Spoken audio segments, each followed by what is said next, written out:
being that it's coming into Christmas, thought I would show you how to fold a nice pocket to put your silverware on, make your table look a bit fancy. So what you want to do, you get one of these printed napkins, you want to fold it up so the writing's on the inside and in half like that. And you want to fold it in half again.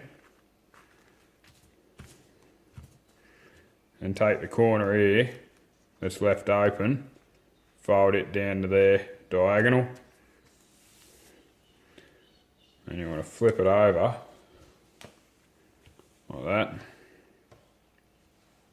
And you want to fold it into thirds, like so. Once, and once more that way. And fold that off nice like that. And you want to grab your silverware, and you can shove that in there like so.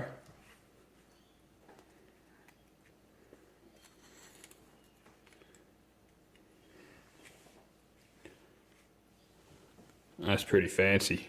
You guess they won't know what's hit them if they come around and see that.